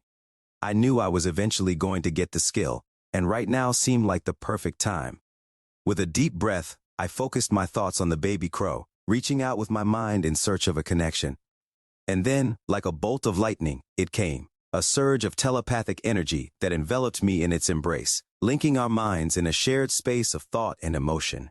With a sense of wonder, I reached out to the baby crow, offering it the warmth of my presence and the reassurance of my intentions. At first, the crow recoiled, its feathers ruffling with fear and uncertainty. But as I projected feelings of kindness and compassion into its mind, I felt a shift in its demeanor, a tentative opening of its heart to the possibility of trust. Through the telepathic connection, I could sense the baby crow's fears and insecurities, its longing for safety and belonging echoing through the recesses of its mind. I couldn't make out complete thoughts or language. I focused my mind, trying to turn down the volume of emotions and only get words to be sent through the connection. It felt like squeezing a garden hose to only allow a small amount of water through. "Hello," I projected into the crow's mind. "My name is Little One. I know you're afraid of me, but I want you to know that Rhea, and I mean you no harm. We're just traveling through these woods together, trying to find our place in this world." For a moment, there was silence. I wondered if my message got through or not. But then, like the first tentative rays of dawn breaking through the darkness, a response came, a whisper of thought that echoed in the recesses of my mind. "I'm sorry," the crow projected back to me, its voice filled with remorse and uncertainty. "I didn't mean to fear you, but my parents told me stories about the dangers of the forest, about the predators to fear and avoid. They said that black cats are among the most dangerous of all, that they were like harbingers of death." As the crow's words washed over me, a pang of sadness welled up within me, mingled with understanding. It was clear that the baby crow's fear was rooted in the same cautionary tales and legends passed down to Rhea and her tribe. I wondered if the whole world was like this. The hunters from before came to mind. They knew what cats were but didn't seem to fear me as much as Rhea at first and this crow chick. I will have to investigate further, but that is for another time. "You don't have to be afraid," I projected, my thoughts infused with sincerity. "I know my kind is feared by many, but not all black cats are like the ones in the tales. Rhea and I are just travelers trying to find our way in this world. We mean you no harm. We only seek to find a good life for ourselves. Can you tell me the story your parents told you?" "There was once a black cat," the crow began, its voice echoing in the depths of my mind. "A cat so powerful and fearsome that it was said to be akin to death itself. It roamed the world, striking fear into the hearts of all who crossed its path, leaving destruction and despair in its wake. It settled in this forest and ruled over it. As the crow spoke, I wondered if this was the same black cat that sent me to this world. But then, one day, the black cat disappeared. The crow continued, its voice tinged with a sense of intrigue. No one knows what became of it. Some say it vanished into the depths of the forest, while others believe it ascended to the heavens, becoming a star that is waiting to return. This is the story my parents told me. It was a story steeped in mystery and legend. And yet, beneath the surface, I sensed a deeper truth, a truth that spoke of actual cat that once walked this world. The cat that I saw in my previous life wouldn't leave my mind. It didn't seem like an evil being before. When I locked eyes with it, as I died, it reminded me of the same look a mother gave me when I saved her child from a burning building. I decided to bottle my curiosity for now. I'm surprised at how intelligent you are, I admitted, my thoughts tinged with admiration. I didn't expect a crow to have such knowledge of the world and its history. The baby crow's response was swift and sure, its thoughts filled with pride and confidence.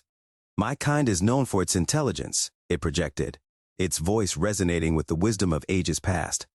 We may not have the strength of other animals, but we possess a knowledge and understanding that sets us apart from the rest of the animal kingdom. Rhea returned to our campsite, her steps light and purposeful. With a warm smile, she turned to me, her voice filled with cheerfulness. "Good morning," she said, her words carrying across the clearing like a gentle breeze. "I hope you slept well."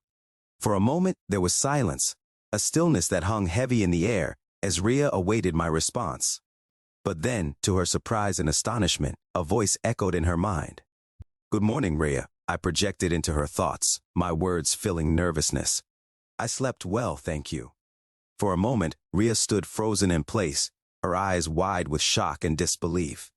She had not expected a response, had not even considered the possibility that I could communicate with her in such a way. And yet here I was, speaking to her through the power of telepathy as if it were the most natural thing in the world.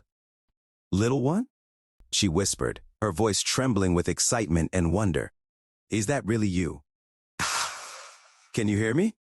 "Yes, it is," I replied, my thoughts infused with a sense of joy and exhilaration. "And yes, I can hear you. I've acquired a new skill, a form of telepathy that allows me to communicate with you and the baby crow." As the realization sank in, Rhea's eyes lit up with delight, a smile spreading across her face like the first rays of dawn. "That's amazing," she exclaimed, her voice filled with wonder and admiration. "I had no idea you could do that." Rhea's curiosity burned bright, her eyes filled with questions that begged to be answered. She began, her words soft and probing. "There's so much I want to know about you. How did you end up here? What brought you to these woods?" For a moment I hesitated, my mind racing as I struggled to find the words to explain my mysterious arrival in this strange and wondrous world. With a heavy heart, I feigned ignorance, masking the truth behind a veil of uncertainty. "I don't know," I replied. "I woke up here with no memory of who I am or how I got here. It's as if my memories have been erased." As I spoke, a pang of guilt gnawed at my conscience. I knew that I was not being truthful with Rhea, that there were secrets and hidden truths that I dared not reveal just yet. But as I looked into her eyes, filled with compassion and understanding, I knew that I could not burden her with the weight of my past. She deserved better than to be caught up in the tangled web of my own uncertainties and insecurities. "I'm sorry," I continued, my voice soft with remorse. "I wish I could give you the answers you want, but the truth is, I don't know how I got here or why I lost my memories. All I know is that I'm here now, and I want to make the most of it." As Rhea listened to my words, her gaze softening with understanding and compassion. "It's okay," she said, her voice gentle and reassuring. "I understand. What matters is the present, not the past." The baby crow hopped between us. "I just wanted to thank you both," the crow projected into our minds, "for saving me from the flame snake. Without your bravery and quick thinking, I might not have survived." Rhea's eyes opened wide yet again. She was surprised that the crow was also communicating. She put together that the crow was also communicating through my newfound telepathy skill. "You're welcome," Rhea said back. "We're just glad we could help." "What's your name?" Rhea asked. The crow paused for a moment, its feathers ruffling in contemplation. "I don't have a name," it admitted, its thoughts sounding ashamed. Monsters don't usually have names. It said. Rhea nodded in understanding.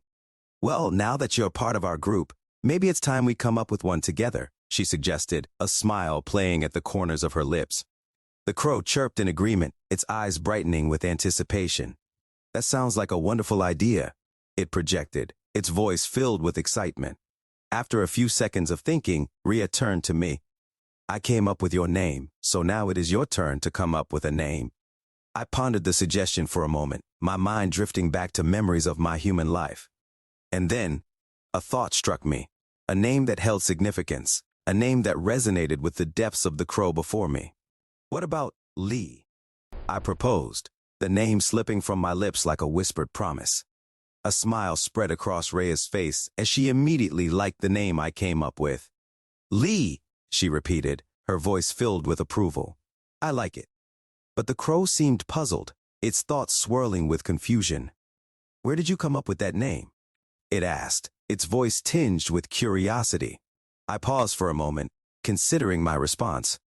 I couldn't tell them it was from a movie I watched in my past life. My thoughts drifting back to memories of late-night movie marathons and the actors who had captured my imagination. It was the last name of the actor who played one of my favorite characters. He was a symbol of resilience and redemption, a reminder that even in the face of darkness, there is always hope.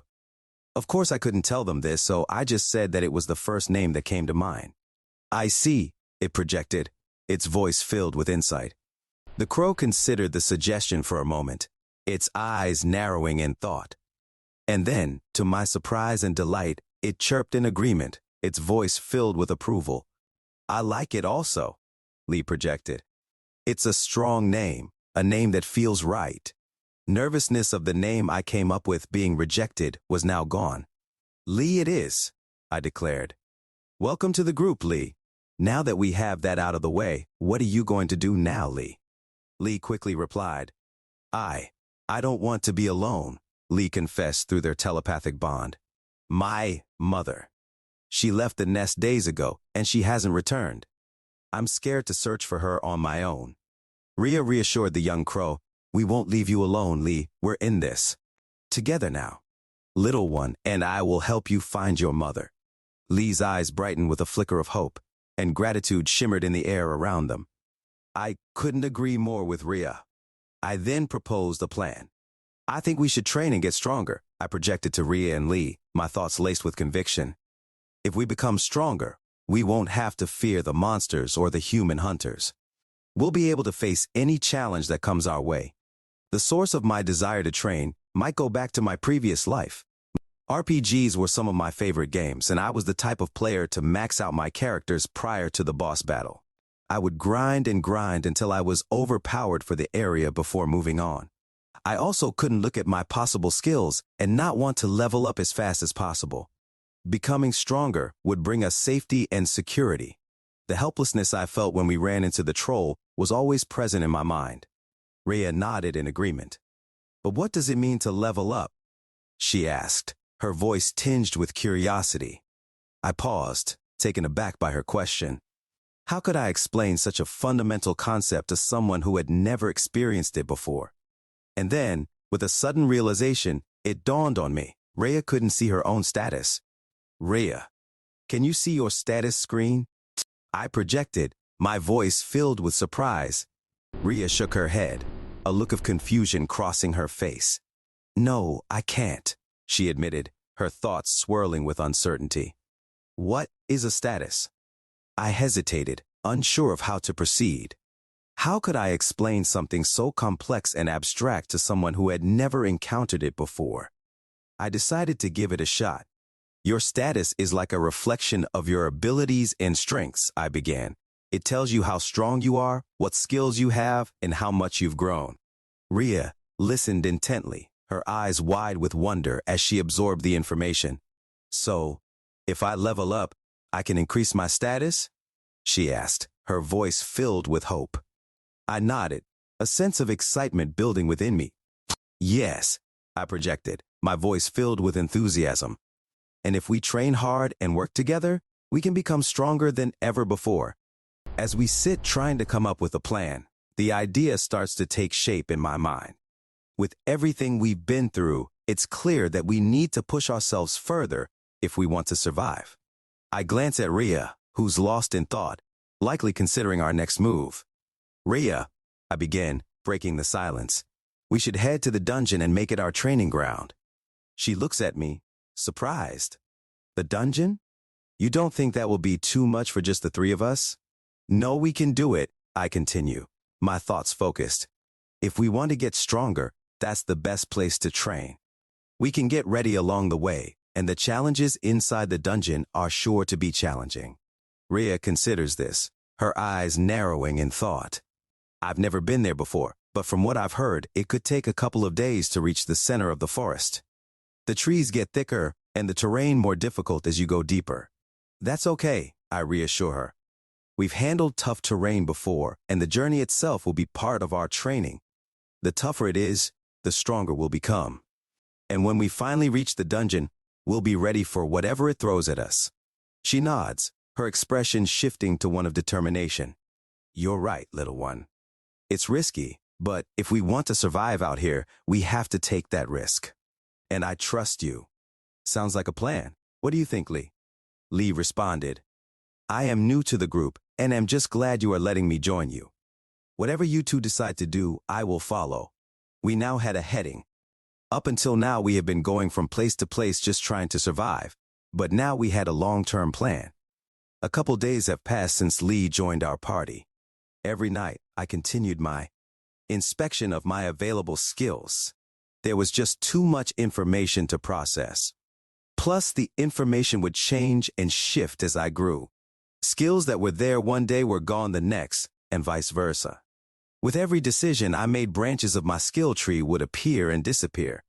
It was during one of my nightly inspections that I stumbled upon a skill within my cat skill tree that piqued my interest, the owner skill. Intrigued by its description, I focused my attention on the skill. According to the interface, the owner skill allowed me to designate another creature as my servant, granting them the ability to share in the experience points that I earned through battle and exploration. I laughed, remembering a saying from my previous life.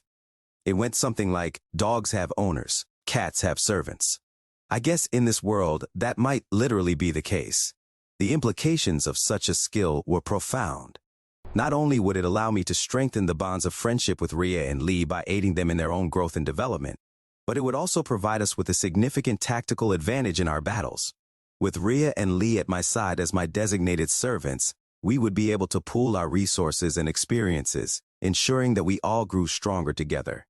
Excited by the possibilities that the owner skill presented, I wasted no time in unlocking it. An additional window immediately popped up on the screen, displaying a message that sent a shiver down my spine. It outlined the process for making another creature my servant, a process that seemed both strange and oddly familiar at the same time. According to the instructions, I was required to rub both sides of my cheeks on the creature's face and then knead on their heart for 30 seconds. It was a ritual that seemed bizarre and unnatural, yet as I read through the words on the screen, another memory from my past bubbled up from the depths of my consciousness. I remembered the way my family's old cat would nuzzle against my face, rubbing its cheeks against mine in a display of affection. And I remembered the feeling of its soft fur against my skin, the warmth of its presence filling me with a sense of comfort and security. Every morning, it would then hop up onto my chest and knead for a long time before finally lying down on me. With a wry smile, I realized that the ritual outlined in the message was not so different from the interactions I had shared with my old family cat. In fact, it seemed to mirror them almost exactly, a fact that filled me with a sense of wonder and awe. Was our old cat making me its servant? Was magic real in my previous world? Now is not the time to dwell on it, so I brought myself back to the here and now. I resolved to put the instructions into practice, to embrace the connection between my new party members.